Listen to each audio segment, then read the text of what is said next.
আমার রান্নাঘরে আপনাদের সকলকে জানাই স্বাগত। ফেস্টিভের দিনে কম বেশি সকলেই আমরা রেস্তোরাঁয় গিয়ে খেতে ভালোবাসি। তবে অনেকেই আছেন যারা রেস্তোরাঁয় খুব একটা যেতে পছন্দ করেন না, অথচ ফেস্টিভ মানেই ভালো কিছু তো খেতেই হবে। আবার ধরুন বাড়িতে অনেকেই আছেন যারা মাছ মাংস কিছুই খেতে চান না, তাই আজ তাদের জন্য বাড়িতেই বানিয়ে ফেলবো রেস্তোরাঁর স্বাদে পনির বাটার মশালা। তার জন্য প্রথমেই আমি 200 গ্রাম পনিরকে মিডিয়াম সাইজের টুকরো করে কেটে নিয়েছি। তবে খুব একটা ছোট করে কিন্তু পনির কাটলে চলবে না, আবার আপনারা চাইলে এর থেকে একটু বড় সাইজেরও রাখতে পারেন। এবার কড়াইতে 1 টেবিল চামচ মতো সাদা তেল গরম করে নিয়ে পনিরগুলো শ্যালো ফ্রাই করে নেব।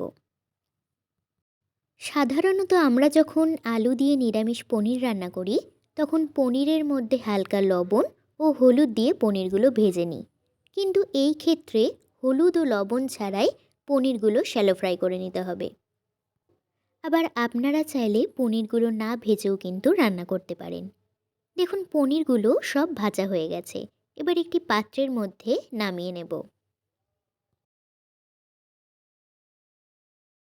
আর ওই তেলের মধ্যেই দিয়ে দেব 1 টেবিল চামচ বাটার।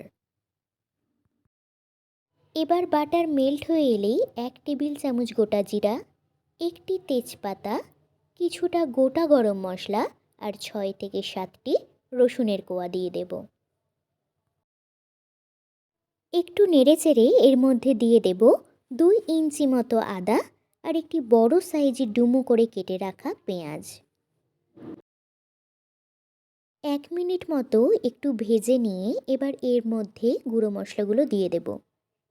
1 টেবিল চামচ জিরা গুঁড়ো, 1 টেবিল চামচ ধনে গুঁড়ো, 1 টেবিল চামচ কাশ্মীরি লাল লঙ্কার গুঁড়ো। আবারও একটু মিশিয়ে নিয়ে এর মধ্যে দিয়ে দেব টমেটো।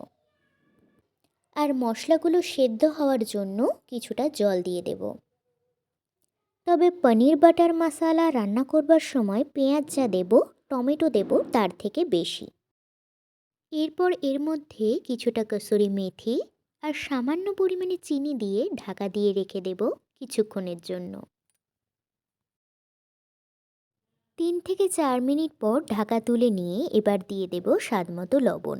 আর আবারও ভালোভাবে সব কিছু মিশিয়ে নিয়ে ঢাকা দিয়ে রেখে দেব কয়েক মিনিটের জন্য। কয়েক মিনিট পর মশলা একটু ফুটে এলে এর মধ্যে 8 থেকে 10টা কাজু বাদামের টুকরো দিয়ে দেব। আর ভালোভাবে সব কিছু মিশিয়ে নিয়ে কয়েক মিনিট মতো হতে দেব। পনির বাটার মশালার মশলা কিন্তু সম্পূর্ণ সেদ্ধ হয়ে গেছে, আর গ্রেভি যতটা রাখা প্রয়োজন ততটা জলও শুকিয়ে নিয়েছি। এবার গ্যাসের ফ্লেম অফ করে মশলাগুলো একটু ঠান্ডা করে নেব। এবার ঠান্ডা হয়ে যাওয়া মশলা মিক্সিং জারের মধ্যে নিয়ে ভালোভাবে একটা স্মুথ পেস্ট তৈরি করে নেব। এরপর আবারও কড়াইয়ের মধ্যে দিয়ে দেব 1 টেবিল চামচ বাটার। আর বাটার মেল্ট হয়ে এলেই রেডি করে রাখা পনির বাটার মশালার মিশ্রণটি বাটারের মধ্যে দিয়ে দেব। 3 থেকে 4 মিনিট গ্রেভি একটু নাড়াচাড়া করে নিয়ে দিয়ে দেব আগে থেকে ভেজে রাখা পনিরগুলো।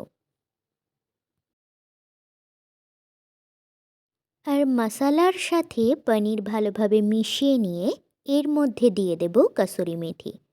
কসুরি মেথিগুলো আমি একটু শুকনো খোলায় ড্রাই রোস্ট করে নিয়েছি। আর কসুরি মেথি দিলে পনির বাটার মশালার স্বাদ অনেকটাই বেড়ে যায়। তবে একটা কথা খেয়াল রাখতে হবে, এতে কোনো রকমভাবেই ফ্রেশ ক্রিম ব্যবহার করা যাবে না। এবার ভালোভাবে সব কিছু মিশিয়ে নিয়ে এর মধ্যে 1 টেবিল চামচ বাটার দিয়ে দেব। আর বাটার মেল্ট হয়ে এলে আবারও সব কিছু মিশিয়ে নিয়ে 1 থেকে 2 মিনিট মতো গ্যাসের ফ্লেম অফ করে স্ট্যান্ডিং টাইমে রেখে নামিয়ে নিলে রেডি হয়ে যাবে আজকের রান্না। তাহলে আপনাদের সাথে আবার পরের দিন অন্য কোনো রান্না নিয়ে দেখা হবে। আর সকলেই ভালো থাকবেন, সুস্থ থাকবেন। ধন্যবাদ।